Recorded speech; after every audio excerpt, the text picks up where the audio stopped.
Class 7 এর সমস্ত ছাত্রছাত্রী তোমরা প্রত্যেকেই দেখতে পাচ্ছ, এটা হচ্ছে ক্লাস 7 এর সেকেন্ড ইউনিট টেস্ট পরীক্ষার সংস্কৃতর প্রশ্নপত্র।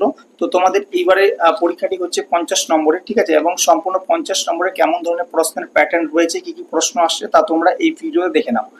প্রথমেই তোমরা দেখতে পাচ্ছ একের দাগে রয়েছে বাংলায় অনুবাদ করো। এখানে কিন্তু দুটি আছে, সংস্কৃত থেকে বাংলায় অনুবাদ করার, এবং 5 করে মোট 10 নম্বর রয়েছে এই অংশ থেকে।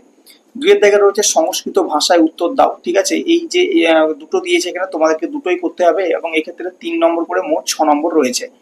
3-এর দাগে দিয়েছে বাংলা ভাষায় উত্তর দাও, এখানে 3টি দিয়েছে, 3টির মধ্যে প্রত্যেকটা নম্বর থাকছে 3 করে, মোট হচ্ছে এখানে 6 নম্বর, ঠিক আছে। আচ্ছা, এখানে 6 হবে না, এটা 9 নম্বর হবে, ঠিক আছে। 4-এর দাগে দিয়েছে শূন্যস্থান পূরণ করো, ঠিক আছে, এখানে যে শূন্যস্থান পূরণ রয়েছে ফিল ইন দ্য ব্ল্যাঙ্কস এখানে করতে হবে, এবং এক্ষেত্রে প্রত্যেকটা 1 নম্বর করে মোট 5 নম্বর রয়েছে। 5-এর দাগে রয়েছে নিম্নলিখিত প্রশ্নগুলির উত্তর দাও, এখানে দুটি প্রশ্ন দেওয়া হয়েছে, এবং 6-এর দাগের 3টি দিয়েছে, মোট এখানে 3 নম্বর করে রয়েছে 6 নম্বর।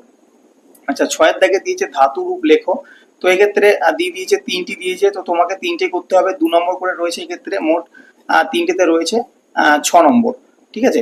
আচ্ছা, এরপর রয়েছে তোমাদের 7-এর দাগে দেখতে পাচ্ছ শব্দরূপ লিখতে বলেছে, 3টি আছে মোট, তো প্রত্যেকটা 2 নম্বর করে, মোট এই দাগেও রয়েছে 6 নম্বর, এবং শেষে দিয়েছে 8 নম্বরের যে গ্রীষ্মাবকাশের প্রজেক্ট নিবন্ধীকরণ, এক্ষেত্রে 5 নম্বর রয়েছে।